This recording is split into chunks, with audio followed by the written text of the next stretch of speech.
we would see offshore generation as playing a vital role in the decarbonisation of our energy system. We know around the coast of Northern Ireland there are a number of suitable sites for development of offshore. And to meet our targets, we're going to have to see a significant increase in renewable generation capacity. We can't keep doing all of that onshore with one or two types of technology. So introducing a diversity of supply with offshore technology would very much be beneficial. In terms of offshore wind, better utilises wind resources than the equivalent turbines onshore would. We've got tidal as well, with its more predictable output that you don't tend to get with other renewable technologies. And we see already that other countries are looking to make use of offshore resources.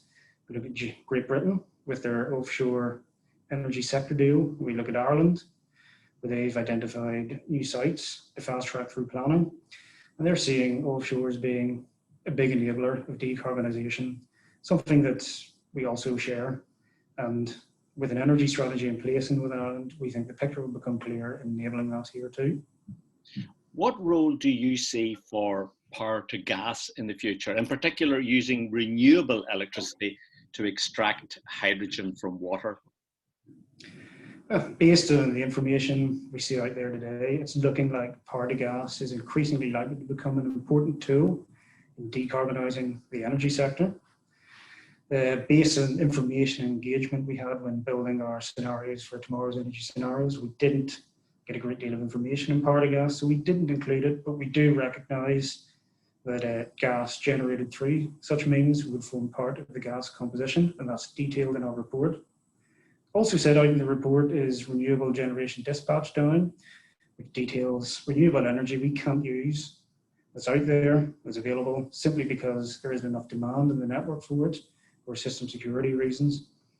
And there's quite high numbers there, which suggests that there's certainly potential for technologies such as power to gas to come in, make use of this renewable energy to develop renewable gas, but therefore maximising our natural resources, decarbonising the gas grid.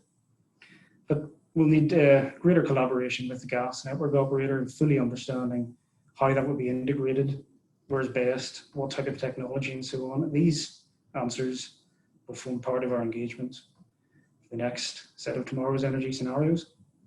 Two of your scenarios envisage carbon capture and storage, and in fact, the two more ambitious ones. If for whatever reason that technology is not adopted here on a large scale basis, would that make net zero carbon by 2050 unachievable in Northern Ireland? Absolutely not. There's other ways out there of achieving those net zero targets.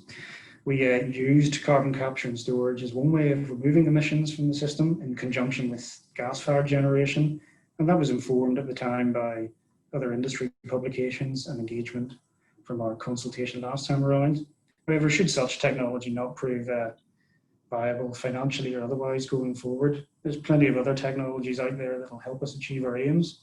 We could install more renewable generation capacity. Alongside that, we could develop more interconnection capacity with neighbouring countries. We could install more energy storage. We can install more flexible gas-fired generation, such as the type currently proposed for Kilroot.